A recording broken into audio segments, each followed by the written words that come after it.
اچھا، پاکستانی بیٹنگ جو ہے وہ بری طرح ناکام رہی. جن پر ہم بھروسہ کر رہے تھے وہ کوئی بھی کھلاڑی نہیں چلا. کیا کہیں گے؟ یہ زیادہ قصوروار ہیں یا جنہوں نے ان کو سلیکٹ کیا وہ زیادہ ذمہ دار ہیں؟ سوشل میڈیا پہ ان کے خلاف بہت باتیں ہو رہی ہیں، بہت تنقید ہو رہی ہے.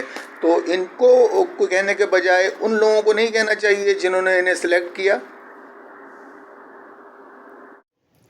اچھا، جہاں تک یہ بات ہے کہ پاکستانی بیٹنگ نے بری طرح مایوس کیا اور حسن نواز اور محمد حارث اور ایون کپتان آغا سلمان بھی کچھ نہیں کر سکے، تو یہ بات بہت پہلے سے پتہ تھی کہ جن اسپن وکٹوں کے اوپر حسن نواز، محمد حارث اور آغا سلمان یا اس جیسے دوسرے جتنے بھی پلیئرز ہیں ہمارے، ان کے اوپر جو ہم ڈپینڈ کریں گے تو وہ ہمارے لیے بہت زیادہ کارگر ثابت نہیں ہوگا. آپ دیکھیں نا کہ سائم ایوب کے ساتھ کیا ہو رہا ہے. سائم ایوب کو یہ ہدایت دے کے بھیجا جاتا ہے کہ تمہیں پہلی بال سے جو ہے نا چوکے اور چھکے مارنے ہیں. اس لڑکے کا کیریئر تقریباً آپ کنارے پہ پہنچا چکے ہیں.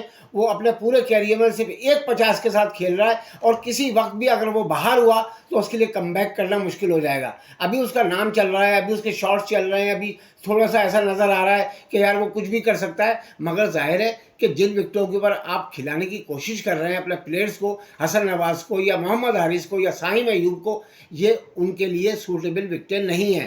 یہ ان کے لیے سوٹیبل ماحول کسی طریقے سے نہیں ہے.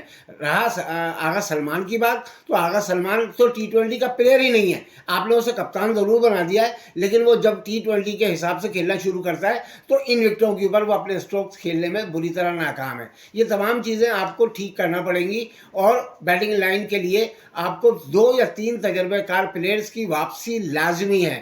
میں نے پہلے بھی کہا تھا کہ اگر یہ تجربہ ناکام ہونے کے بعد اگر آپ کو کچھ پلیئرز کو واپس لانا پڑتا ہے تو یہ تو بڑا گھاٹے کا سودا ہوگا کہ آپ بنگلہ دیش کے خلاف سیریز ہارنے کے بعد آنکھیں کھلے ہیں آپ کی، اور پھر آپ اس کے بعد جناب ان کو لانے کی کوشش کریں اور پھر لانے کے بعد ان پر مزید دباؤ ہو کہ انہیں کچھ کر کے دکھانا ہے. یہ بڑی عجیب سی بات ہوگی اگر یہی پلیئرز جو آپ جن کو آپ نے باہر کر دیا، جن کو آپ نے سائڈ لائن کر دیا، جن کے اوپر آپ نے پوری مہم جو کی کہ جی ان کے اندر کچھ نہیں بچا اور یہ بالکل بیکار پلیئرز ہیں اور ان کے اندر کچھ بھی نہیں ہے، آج آپ دیکھیں انہی پلیئرز کی آپ کو یاد آ رہی ہے. آج ہر دوسرا شخص یہی بات کر رہا ہے کہ کم از کم محمد رضوان اور بابر اعظم کم از کم ابتدائی 10 اوور میں کھیلتے تو تھے.